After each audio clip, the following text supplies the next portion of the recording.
ମୁଁ ଶ୍ରଦ୍ଧା କିଛି କରୁଛି।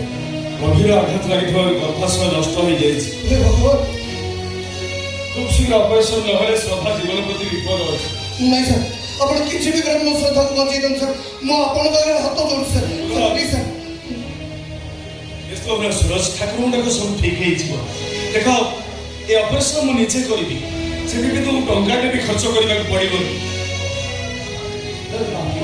ସୁରଜ, ମୋ ଝିଅଟା ପାଖରେ ମେଡିକାଲ ସାଇନ୍ସ ହାର ମାନିବା ପରେ ସେଦିନ ଦେବଦୂତ ସାଜି ତୁମେ ତା ବାକ୍ସକୁ ଫେରେଇ ଆଣିଛ। ସେଦିନ ସିନା ତା ମଥାରେ ଟୋପାଏ ସିନ୍ଦୁର ଦେବାକୁ ନାରାଜ ହେଲ, ହେଲେ ସେଇଦିନ ଠାରୁ ଝିଅଟାର ପାଗଳ ହିଁ ମୋତେ ବ୍ୟସ୍ତ ବିବ୍ରତ କରିଦେଉଛି।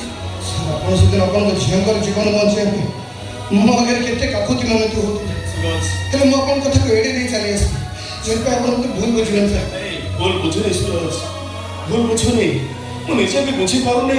ସେଦିନ ସମସ୍ତଙ୍କୁ ଦେଖି ସାରିବା ପରେ କାହିଁକି ଜାଣି ସମ୍ବିତ ବୋଲି ଧରି ନେଇଛି, ଯାହାଫଳରେ ସେ ତା ବାକ୍ସଟି ଫେରି ପାଇଛି। ତୁମେ ସିନା ତା ମଥାରେ ଟୋପାଏ ସିନ୍ଦୁର ଦେବାକୁ ନାରାଜ ହେଲ, ହେଲେ ସେଇଦିନ ଠାରୁ ଝିଅଟାର ପାଗଳ ହିଁ ବଢ଼ି ବଢ଼ି ଚାଲିଛି। ସୁରଜ, ମୁଁ କ'ଣ କହୁଥିଲି କି ତୁମେ ମୋ ଝିଅ ମଥାରେ ଟୋପାଏ ସିନ୍ଦୁର ଦିଅ 2 ବର୍ଷ ପାଇଁ। ଦେଖ, ତୁମ ଶ୍ରଦ୍ଧାର ଅପରେସନ ମୁଁ କରିବି, ସେଥିପାଇଁ ତୁମକୁ ଟଙ୍କାଟେ ବି ଖର୍ଚ୍ଚ କରିବାକୁ ପଡ଼ିବନି। ଯେତେ ଟଙ୍କା ଖର୍ଚ୍ଚ ହେବ ସବୁ ମୁଁ କରିବି। ତୁମର ଗୋଟାଏ ନିଷ୍ପତ୍ତି ଆମ 2ଟା ପରିବାର ମୁହଁରେ ହସ ଫୁଟିବ। ଗୋଟେ ତୁମ ପରିବାର, ଗୋଟେ ମୋ ପରିବାର। ସୁରଜ, ମୁଁ ତୁମକୁ ଚାପ ପ୍ରୟୋଗ କରୁନି କି ବାଧ୍ୟ କରୁନି। ଗୋଟେ ହତଭାଗିନୀ ଝିଅର ଅସହାୟ ବାପା ନାଚାରେ ହିଁ ତୁମକୁ ହାତ ଯୋଡୁଛି। ନାଇଁ ସାର୍, ଆପଣ କେତେ ବଡ଼ ଲୋକ, ବରଂ ମୁଁ ଆପଣଙ୍କ ମନକୁ ଦୁଃଖ ଦେଇଛି, କଷ୍ଟ ଦେଇଛି, ସେଥିପାଇଁ ଆପଣ ମୋତେ କ୍ଷମା କରିଦିଅନ୍ତୁ।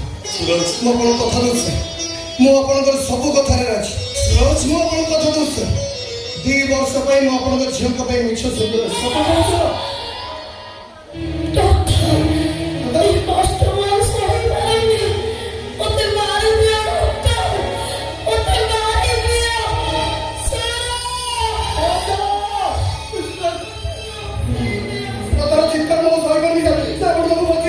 ବ୍ୟସ୍ତ ହୁଅନା ସୁରଜ, ବ୍ୟସ୍ତ ହୁଅନା।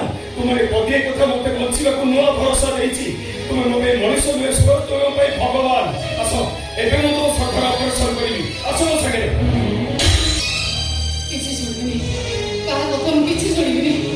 ମୋ ସମ୍ବିତ ନ ଫେରିବା ପର୍ଯ୍ୟନ୍ତ ମୁଁ କାହା କଥା ଶୁଣିବିନି। ସମ୍ବିତ ତମେ କୋଉଠି?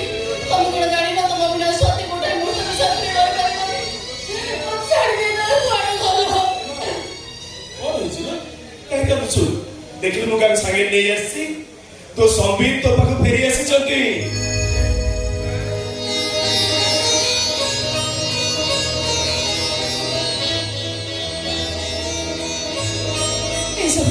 ଦେଖ, ମୁଁ ଶଙ୍କା ସିନ୍ଦୁର ସାଙ୍ଗରେ ଧରି ବୁଲୁଛି। ନିଅ, ମୋତେ ଶଙ୍କା ସିନ୍ଦୁର ପିନ୍ଧେଇ ଦିଅ। ତମର ଟୋପେ ସିନ୍ଦୁରରେ ମୁଁ 100 ବର୍ଷ ବଞ୍ଚିଯିବି, ଆଉ ଆମ ସମ୍ପର୍କରେ କାହା ନଜର ଲାଗିବନି। ନିଅ ସମ୍ବିତ। ସମ୍ବିତ, ଝିଅଟା ମଥାରେ ଟୋପାଏ ସିନ୍ଦୁର ଦିଅ। ତ ସେଇ ଟୋପାଏ ସିନ୍ଦୁରକୁ ଭରସା କରି ମୋ ସତୀଟା ଏ ସମ୍ବିତ, ନିଅ, ମୋତେ ଶଙ୍କା ସିନ୍ଦୁର ପିନ୍ଧେଇ ଦିଅ। ନିଅ ସମ୍ବିତ, ନିଅ।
एते दिन पर मो झीटा मन खोली हसुची तो टिके हस देखी ए बुढ़ाटा से पागल हो जाउची समीर ए भरोसा सिंदूर को पर करी आ केबे मो झील जीवन तो दुई जीवनी ए बुढ़ाटा तो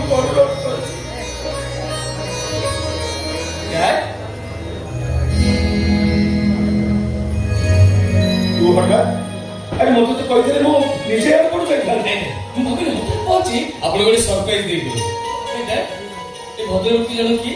ତମେ କଣ ସମ୍ବିତକୁ ଚିହ୍ନି ପାରୁନ? କିଏ ବା ତମ ଭିଣେଇ ସମ୍ବିତ? ଇଏ ହଉଛନ୍ତି ମୋ ବଡ ଭାଇ ସମ୍ଭବ। ବାବୁ ୟୁଏସରେ ଚାକିରି କର। ଆଜ୍ଞା ନମସ୍କାର। ଯାହା ସବୁ ଘଟି ଯାଉଛି ଏ ପରିବାର ମଙ୍ଗଳ ପାଇଁ ତତେ ପଚାରି ଗୋଟେ ସବୁ ବୁଝେଇ ଦେବି। ଏ ମାରେ ଭିତରକୁ ଯା। ଚାଲ ଆମେ ଟିକେ ପୁରୀ ଯିବା ଆଉ ସେ ସି ବିଚରେ ଖୁବ ମଜା ମସ୍ତି କରିବା। ଆସ ଆସ।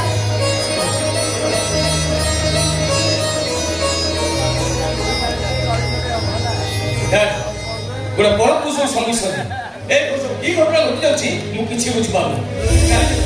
କାଲି ଯେତେବେଳେ ସବୁ ସତ କଥା ଦେଖୁଟା ଏବେ ବି ସମୟ ଅଛି ସଠିକ ସବୁ ସତ କଥା କହିଦିଅନ୍ତୁ ଯେ ସମିତ ରୋଡ ଆକ୍ସିଡେଣ୍ଟ ମରିଯାଇଛି ବୋଲି ସତ କଥା ସୁଇସାଇଡ୍ ପରେ ସ୍ୱାତୀର ହାତ ସୁଇସାଇଡ୍ କରିଦେବ। ତୁ କଣ ଜାଣିଲୁ ସ୍ୱାତୀ ବିନା ବଞ୍ଚିବା ମୋର ଅସମ୍ଭବ। ଆପଣ ବୁଝୁନାହାନ୍ତି କାହିଁକି ସତଟା କେବେ ବି ଅଛି ରହିନି ସତଟା ଧୀରେ ଧୀରେ ପରିପ୍ରକାଶ ହେବ ସେତେବେଳେ ଦୁନିଆକୁ ପ୍ରତି କରିଦେବେ ସମ୍ଭବ।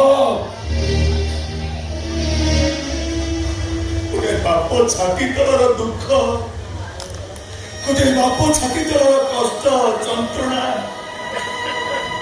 ତୁ ବାପା ହେଲେ ଚାଲି ବୁଝିପାରିବୁ ରେ। ପିଲାମାନଙ୍କ ମୁହଁରେ ଟିକେ ହସ ଖୁସି ଦେଖିଲେ ସବୁ ବାପା ମା ମାନେ ଖୁସିରେ ପାଗଳ ହେଇଯାଆନ୍ତି। ଭୁଲ ହଉ ବରଂ ମିଛ ହଉ ବରଂ ମୁଁ ଯୋଉ ନିଷ୍ପତ୍ତି ନେଇଛି ଏ ପରିବାର ମଙ୍ଗଳ ପାଇଁ ସତ୍ୟ ଆଖି ଲୁହ ମୁଁ ଆଉ ସହି ପାରୁନି ରେ। ମୁଁ ବି ଅନୁଭବ କରୁଛି ମୋ ଭଉଣୀ ସତ୍ୟ କେତେ ଦିନ ଅଛି ବରଂ ଯେତିକି ଦିନ ବଞ୍ଚୁ ହସ ଖୁସିରେ ବଞ୍ଚୁ। ହେ ଠାକୁରେ ମୋ ଭଉଣୀ ପାଇଁ ସିନ୍ଦୁର ସିନା ମିଛ ସେ ମିଛ ସ୍ୱାମୀ ମିଛ ସିନ୍ଦୁରକୁ ଭରସା ମୋ ଭଉଣୀ ତ 100 ବର୍ଷ ବଞ୍ଚିତ 100 ବର୍ଷ ବଞ୍ଚିତ। ଆରେ ସମ୍ଭବ এই সিন্দুরକୁ ନେଇ ତା ମନରେ କେବେ ବି ପ୍ରଶ୍ନ ନ ଆସୁ ସ୍ୱାମୀ ସିନ୍ଦୁରକୁ ଭରସା ନାହିଁ।